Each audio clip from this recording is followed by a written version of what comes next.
When a body moves on another body, there is a force of friction, and if we want to push somebody on the other, we have to apply efforts because of that friction.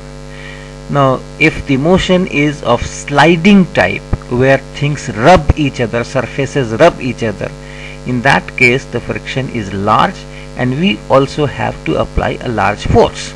But another possibility is that the things roll on the surface, they rotate on the surface and then go ahead, so that is called rolling. In the case of rolling, the friction is substantially lower than that in the case of sliding. That's why people take this opportunity, make use of this fact that rolling friction is smaller than the sliding friction.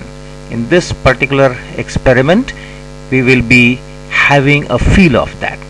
So I have this book, which is a heavy object, I'll say, and then using a spring I'll measure how much force I have to apply.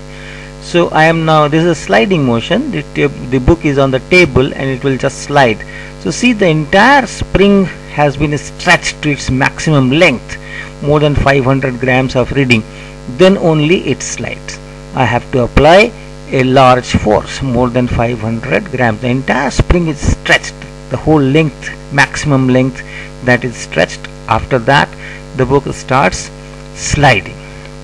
Now what I will do, I will be putting two pencils or two cylindrical objects below this book, and when I do that, you see that the effort will be much less. So these are two pens, cylindrical objects, and the book will be placed, I will be placing the book on this. Now when I pull, it will not slide, it will roll, it will not rub each other, it will just rotate, and now you can see that it started moving at a much lower stretch of the spring. That means much lower force applied by me. Once again, look at the spring carefully and compare with the previous case.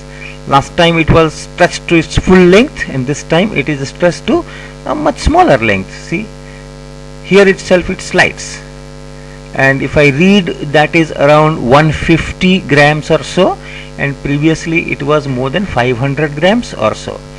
So what do we learn? When things rub each other, surfaces rub each other, the friction is much larger than when the surfaces do not rub but roll each other, rotate, and then go ahead like any wheel.